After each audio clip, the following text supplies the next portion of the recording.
يا صباح الفل. النهاردة ان شاء الله هنعمل السمك الفيليه وهقولك ازاي تطلعيه مقرمش بمكون واحد بس. وتتبيلة السمك دي اللي هنعملها جميلة جدا وهتنفعك في كل انواع الاسماك، حتى وهنعمل كمان جنبيه رز صيادية طعمه جميل ولونه احلى، هتحبي ان انتي تاكليه كده لوحده من غير لا سمك ولا سلطة. وهنعمل نوع سلطة جديد غير المعتاد وطعمه جميل جدا هتعجبك.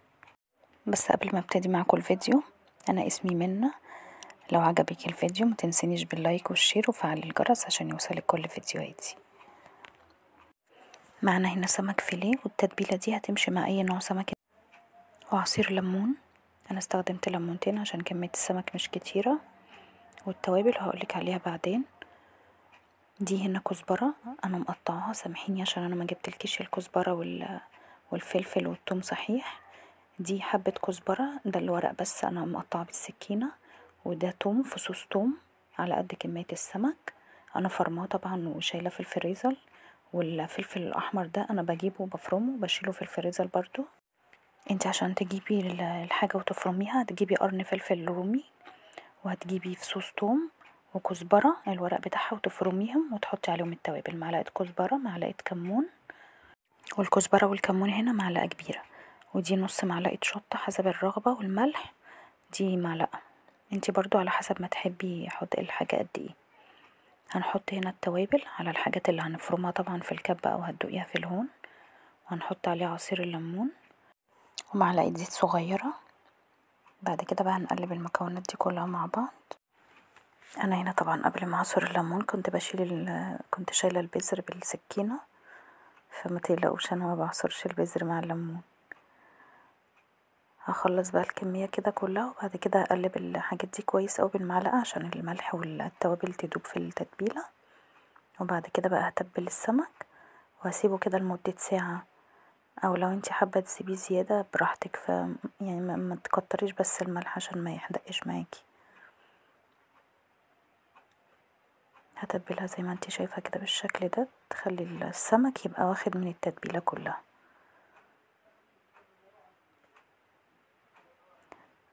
طبعا انتي لما بتجيبي السمك بتجيبيه في اكياس او بتجيبيه من عند بتاع السمك، بتغسليه طبعا ما بتسيبيهوش كده. هو طبعا السمك الفيليه معروف بيبقى نضيف، بس انتي بتديله برضو شطفة، ممكن بعصرة ليمون بشوية دقيق وشوية ملح.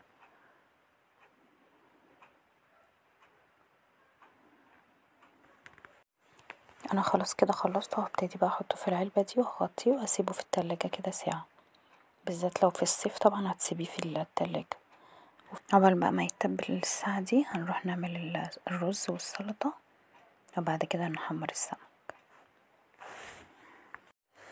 انا جبت الحلة هنا عشان اعمل فيها الرز، وحطيت فيها زيت، يعني ربع كوباية زيت كده على حسب كمية الحاجة اللي انت هتعمليها.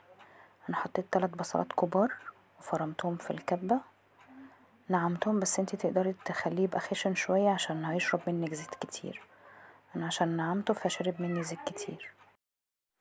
هنقلبه بقى باستمرار كده لغاية ما ياخد لون معانا دهبي غامق، عشان الرز الصيادية بيحب البصل يكون غامق وبيحب البصل يكون كتير. هديله بقى لون دهبي غامق كده، وهنزل بمعلقة فلفل اسمر معلقة صغيرة، ومعلقة كمون، والملح طبعا، وهنزل بمعلقة كركم كبيرة. هو الكركم بيدي لون اللي انتوا شايفينه ده، هيدي طبعا للرز لون اصفر، هيعجبك جدا، وطعمه اصلا ما بيبانش في الاكل. هخلي بقى التوابل كده تتشوح مع البصل، بتدي ريحة جميلة جدا. وبعد كده بقى كنا غسلة طبعا الرز، انا هعمل على كمية البصل ده 3 كوبايات رز، غسلاه طبعا ومصفيه كويس، ده رز بلدي. ممكن برضو لو حابة ان انتي تعملي رز بسمتي عادي. هقلبه بقى وهغلف كل الرز بالزيت، ما تسيبيش حباية ما تكونش متغلفة بالزيت عشان خاطر يطلع معاكي مفلفل ويبقى طعمه حلو. بعد كده بقى هنزل بالمية المغلية بعد ما اديته تشويحة كده. انا طبعا معرفتش اجيب اللقطة، معلش عشان موبايلي بيفصل ساعات كده وانا بعمل الفيديوهات، فاعذروني في الحتة دي معرفتش اجيبها لكم. طبعا انت بتعايري الرز زي المية، يعني 3 كوبايات رز 3 كوبايات مية.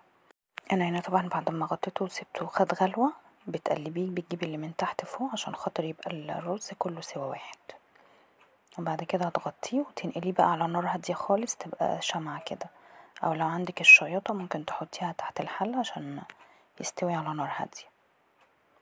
انا نقلته هنا على العين الصغيرة خالص عشان يستوي براحته. هسيبه بقى وبعد كده هنرجع له تاني بعد ما يستوي.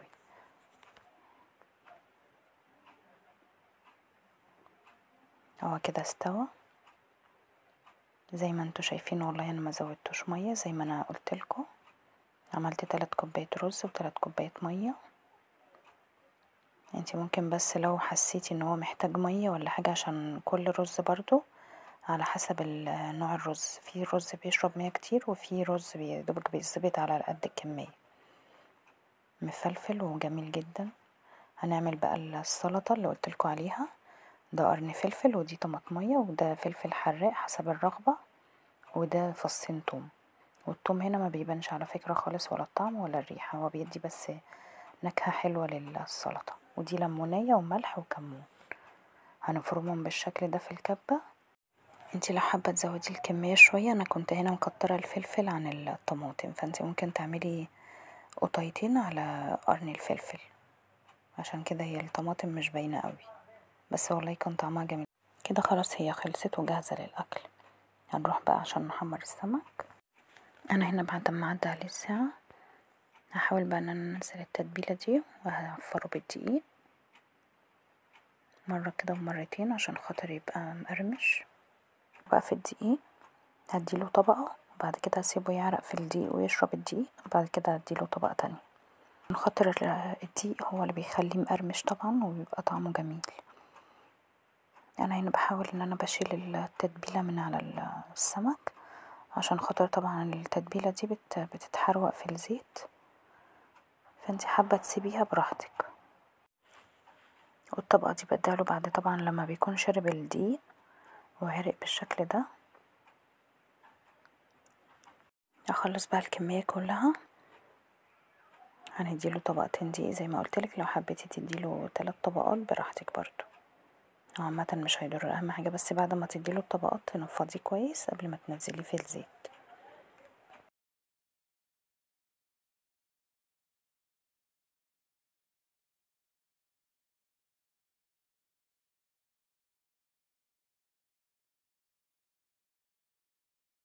هتنزليه بقى في زيت غزير. الزيت ده لونه عامل كده عشان خاطر انا بقى كنت محمرة فيه سمك قبل كده، بعد ما بخلص طبعا بيبقى لسه نضيف بصفيه وبشيله ببطرمان وبحمر بيه مرة كمان. طبعا لو هو مش نضيف بضطر ان انا ارميه ما بستخدمهوش، بس زي ما انتوا شايفين كده هو كان نضيف فاستخدمته تاني.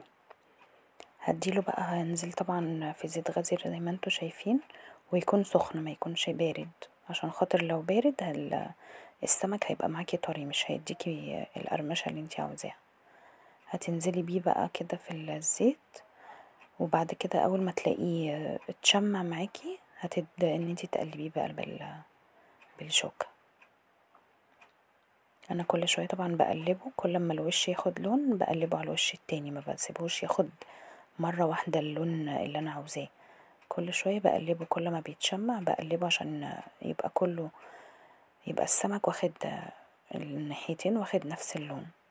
انا بحبه باللون ده، لو انتي حابة تطلعيه فاتح شوية عن كده براحتك.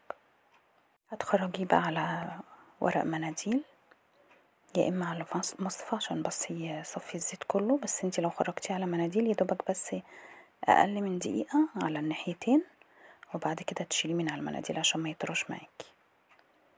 انا خلاص خلصته، زوقته هنا بالبقدونس. السمك مستوي والرز طعمه جميل. يعني هنا قطعت جنبي كابوتشا وسبتها كده تغيير. دمتم في امان الله. السلام عليكم ورحمة الله وبركاته.